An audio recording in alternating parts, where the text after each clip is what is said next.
खैबर पख्तूनख्वा में साबिक फाटा के इजला के इंजमाम के बाद जहां वफाकी हुकूमत ने उन इलाकों को तरक्की देने के बुलंदो बांग दावे किए, वहां खैबर पख्तूनख्वा हुकूमत ने भी उन इलाकों की तरक्की पर फोकस तो किया, लेकिन उन इलाकों की बदकिस्मती है या फिर हमारी पॉलिसी साजों की गफलत कहें इसको कि उन इलाकों की तरक्की की बजाय यहां तनज़्ज़ुली होने लगी है। महकमा सेहत को उन इलाकों के अस्पतालों को जदीद आलात से आरास्ता करने की सूझी तो इंतहाई महंगी फुल बॉडी स्कैन मशीनें खरीदने के लिए टेंडर्स तलब किए गए। उन टेंडर्स में तरीकाकार कितना शफाफ था और क्या उन इलाकों को उन मशीनों पर आने वाले इखराजात से कोई फायदा हुआ? ये हम आज पूछेंगे हमारे ब्यूरो चीफ मुमताज बंगिश से जो हमारे साथ मौजूद हैं। सबसे पहले ये बताइए कि महंगी मशीनें ऐसे इलाकों में लगाई गई जहां के अस्पतालों में आम इस्तेमाल की छोटी मशीनें भी दस्तयाब नहीं थी, तो ऐसा क्यों किया गया है? शुक्रिया फरजाना। ये दरअसल AIP का एक प्रोग्राम था और इसके तहत जितनी भी सेकेंडरी हॉस्पिटल्स थे तो वहाँ पे ये मशीनें जो हैं वो सप्लाई होनी थी। और ये दरअसल उस वक्त ये फैसला किया गया था कि जितनी भी साबिक फाटा, जिसको आजकल हम जमजला कहते हैं, वहाँ पे जो डायरेक्टरेट था तो उसने एक प्रोग्राम शुरू किया और इस प्रोग्राम के तहत ये फैसला हुआ कि इन अस्पतालों में जो जदीद आलात हैं वो सप्लाई करेंगे। लेकिन जदीद आलात तो कोई भी हो सकते हैं, MRI मशीन हो सकती है, CT स्कैन हो सकता है, कोई और इस तरह की मशीन हो सकती है। लेकिन उस वक्त जो लोग थे उन्होंने ये फैसला किया कि क्यों ना इन अस्पतालों के लिए सिर्फ 3 फुल बॉडी स्कैन मशीनें खरीदें। अच्छा। अब फरजाना, इसमें जो सबसे अहम बात है वो ये है कि फाटा के जो अजला हैं वो उस वक्त 7 अजला थे, अब तो तादाद मजीद बढ़ गई है क्योंकि वजीरिस्तान को तकसीम किया गया है। हाँ। तो उससे तादाद बढ़ गई है। लेकिन 3 मशीनें इन्होंने वो करनी थी और उसमें से एक मशीन की कीमत जो थी 1 करोड़ 80 लाख रुपए थी और 3 मशीनों पर 47 करोड़ 40 लाख रुपए के अखराजात आए। अच्छा। अब मुझे ये बताएं कि ये 3 मशीनें जाहिर है 3 अस्पतालों में नस्ब होनी थी। हाँ। तो 3 अस्पतालों के लिए 47 करोड़ से ज्यादा की रकम की इन्वेस्टमेंट किस कदर सही थी, जबकि उन अस्पतालों में कोई CT स्कैन मशीन नहीं थी, कोई MRI मशीन नहीं थी, इवन जो बेसिक चीजें हैं वो भी नहीं थी। और फरजाना, इसमें मैं आपको एक और बात बताऊं कि ये जो फुल बॉडी स्कैन मशीन है ये इवन पेशावर में जो मेट्रोपॉलिटन है वहां के जो 3 बड़े हॉस्पिटल्स हैं, खैबर टीचिंग हॉस्पिटल, LRH और हयाताबाद मेडिकल कॉम्प्लेक्स, यहां पे भी ये मशीनें नहीं है। लेकिन इसके बावजूद दूर दराज के इलाकों में ये मशीनें दी गई। और इस मशीन की खासियत क्या है?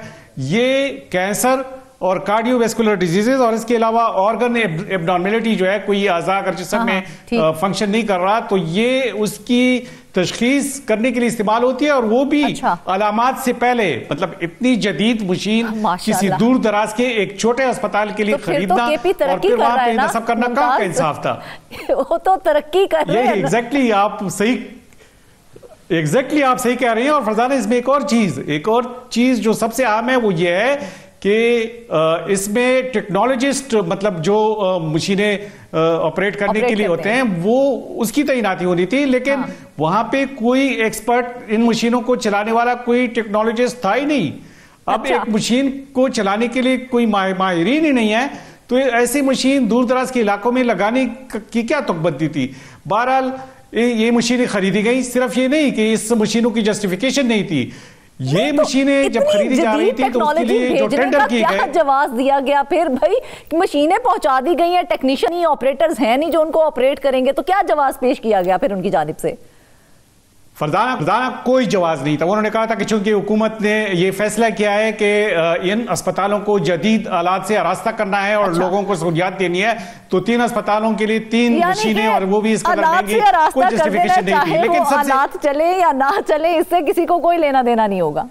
एग्जैक्टली इस तरह बहुत सारे होते हैं और भी इस तरह के हालात हैं कि जो पड़े हो जाते हैं। लेकिन इसमें एक और जो बेकायदगी हुई वो ये है कि इसके लिए 2 फर्म्स ने बिडिंग में जो दरखास्तें दी हैं उसमें 2 फर्म की बिडिंग जो है वो एक्सेप्ट हुई थी। और मजे की बात यह है कि दोनों फर्म जो थी वो एक ही शख्स की मिल्कियत है। अच्छा। मतलब एक ही शख्स के नाम पे रजिस्टर्ड है और वो दोनों उसके लिए उनकी बिडिंग मंजूर हो गई। तो ये भी बड़ी अजीब सी बात है। और फिर तो ये टेंडर मुकाबला नहीं बल्कि मनसूबाबंद गठजोड़ हुआ ना, फिर तो ये ना हुआ इस तरह। एग्जैक्टली यही वो चीजें थे जिस पर एतराज लगाया जाता है। और उसमें जो तरीकाकार अपनाया गया है, कैपरा की रूल्स है, मतलब अलग अलग हर चीज के लिए पॉइंट्स दिए जाते हैं। तो इनमें 4 इजाफी पॉइंट इसलिए दिए गए कि चूंकि ये लोग जो है पाकिस्तानी आइटम्स सप्लाई कर रहे हैं, हालांकि पाकिस्तानी आइटम्स तो नहीं थे, ये तो जुनूबी अफ्रीका से ये मशीनें मंगवाई गई थी। फिर उसमें यह कहा गया कि 40 में से 20 पॉइंट जो है इनको इसलिए वो दे रहे हैं कि चूंकि स्पेसिफिकेशन के मुताबिक ये मशीनें हैं। और फिर 4 इजाफी नंबर इसलिए दिए गए कि इसमें इजाफी स्पेसिफिकेशन है। और मजे की बात यह है कि जो स्पेसिफिकेशन मांगी गई थी इन मशीनों में, वो स्पेसिफिकेशन उस तरह से मुकम्मल थी ही नहीं। अब एक तो यह है कि ये बेकायदगी हुई, दूसरी बात यह है कि बेडिंग में बेकायदगी हुई, तीसरी बात यह है कि जो मतलब स्पेसिफिकेशन मांगी गई थी वो भी पूरी नहीं हुई। और फिर इन अस्पतालों में जदीद मशीनरी की इंस्टॉलेशन की जरूरत ऐसी क्या थी। और एक अहम बात जो इसमें यह है कि इन अस्पतालों ने कभी भी इन मशीनों की डिमांड नहीं की थी। अच्छा, मतलब ये एक और इंटरेस्टिंग चीज है आप कि एक जगह पे केपी में जिस चीज की डिमांड की जाती है वो उसे फराहम नहीं की जाती, जिस चीज की डिमांड ना की जाए वो उसको जबरदस्ती दे दी जाती है। मतलब मुझे ये साइंस ही नहीं समझ आ रही है। ये बिल्कुल ये एक इंटरेस्टिंग बात इसलिए भी है कि अस्पतालों में इवन जो सेंट्रीफ्यूज मशीनें हैं जिसमें वो लेबॉर्ट्री के अंदर इस्तेमाल होती हैं और उसमें वो ट्यूब डाल के उसको घुमाते हैं, तो वो एक छोटी सी मशीन होती है, उसकी इतनी लागत नहीं होती। वो मशीनें भी उनको वहां के लेबॉर्ट्रियों में नहीं है। और सीटी स्कैन और एमआरआई तो बहुत दूर की बात है। फिर उनकी लेबॉर्ट्रीज जो हैं उसमें जो रिएजेंट्स इस्तेमाल होते हैं वहां पे उसकी कमी है, मतलब रिएजेंट्स तक तो वो सप्लाई नहीं कर सकते। और फिर इतनी करोड़ों की मशीनें सिर्फ इसलिए वो खरीद लेते हैं ताकि इसमें वो और फिर बड़े का तरीकाकार देखे। ये बड़ी अजीब सी एक सूरत-ए-हाल थी। जो खरीदने का फैसला किसके कहने पर किया गया और क्यों की गई फिर ये खरीदारी? ये बाकायदा तौर पे जो डायरेक्टरेट था, फाटा डायरेक्टरेट, उसने ये फैसला किया। और वो डायरेक्टरेट चूंकि खत्म होना था और क्योंकि मर्ज डिस्ट्रिक्ट के बाद उसका कोई मुस्तकबिल नहीं था, तो इसलिए ये फैसला किया गया था कि वो मशीनें खरीदे। जाहिर है उसमें उसके पसे पर्दा कुछ मकासद जरूर होंगे, लेकिन बेकायदगी की बाकायदा तौर पर निशानदेही हुई है और बाकायदा तौर पर यह कहा गया है कि इन मशीनों की ना जस्टिफिकेशन थी और ना ये मशीनें बिडिंग की तरीकेकार के मुताबिक खरीदी गई हैं। तो ना तो इसमें जितने लोग भी इन्वॉल्व थे ना तो उनके खिलाफ कोई इंक्वायरी हुई, ना उनको उन पे रिस्पॉन्सिबिलिटी फिक्स की गई और ना ही कोई किसी किस्म का किसी ने पूछगुछ की। हाँ, अलबत्ता इसकी निशानदेही जरूर हुई है। अब कार्रवाई कब होगी, किसके खिलाफ कार्रवाई होगी, फिर वो माफ कर दी जाएंगे या वो रिटायर हो चुकेंगे, इसके बारे में कोई ये नहीं बता सकता। तो सिर्फ ये नहीं फरजाना, इस किस्म की और भी बहुत सारी बेकायदगियां हैं सेहत में जिसपे उंगलियां उठाई जा रही हैं। काफी मतलब ऐसी बेकायदगियां हैं कि जिसकी निशानदेही भी हुई लेकिन उसमें उसकी तरफ कोई तवज्जो नहीं दी गई। मिसाल के तौर पे मैं आपको हैदराबाद मेडिकल कॉम्प्लेक्स का उसकी एक मिसाल देता हूं। वहां पे ये जो जितनी भी हैदराबाद मेडिकल कॉम्प्लेक्स है, लीडिंग अस्पताल है, इसके अलावा खैबर टीचिंग अस्पताल है और जितनी भी दूसरे सूबे के अंदर जो टीचिंग हॉस्पिटल हैं, ये एमटीआई हॉस्पिटल्स हैं। एमटीआई हॉस्पिटल्स का मतलब यह है कि इनको बाकायदा तौर पर खुद मुख्तारी दी गई है कि वो खुद ही इलाज करेंगे और खुद ही जो अपने रिसोर्सेज है वो जनरेट करेंगे।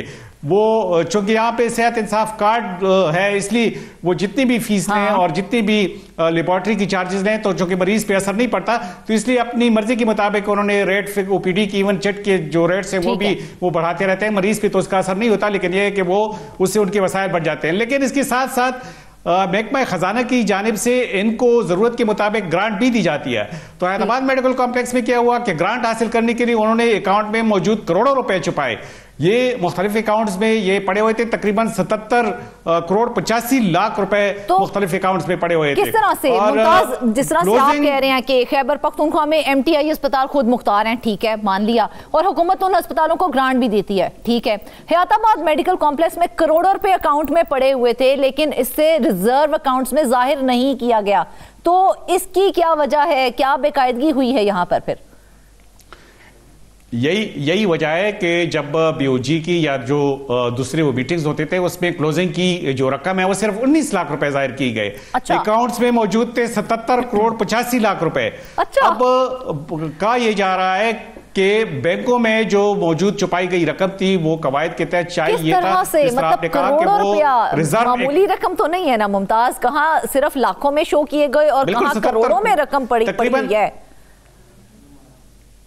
बिल्कुल 77 करोड़ से ज्यादा थे, 77 करोड़ 85 लाख रुपए थे। क्लोजिंग अमाउंट उन्होंने शो किया है 19 लाख रुपए। बैंकों में मौजूद जो छुपाई गई रकम थी उसको जाना चाहिए था रिजर्व अकाउंट में, ऐसा नहीं किया गया।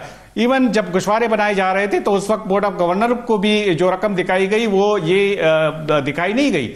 और इस रकम में जो मतलब जो रिजर्व अकाउंट थे उसमें उसका जाना जरूरी था और महकमा खजाना को इस बारे में बताना चाहिए था कि हमारे पास अकाउंट्स में 77 करोड़ रुपए है, ताकि अगर ग्रांट देना भी था तो उसके मुताबिक ही दिया था। बिल्कुल। महकमा खजाना को यह कहा गया कि उनके पास सिर्फ 19 लाख रुपए हैं। जाहिर है जब 19 लाख रुपए हैं तो इतनी अमाउंट नहीं थी, महकमा खजाना ने उनको ग्रांट देना ही देना था। बिल्कुल। तो इसकी वजह ये थी।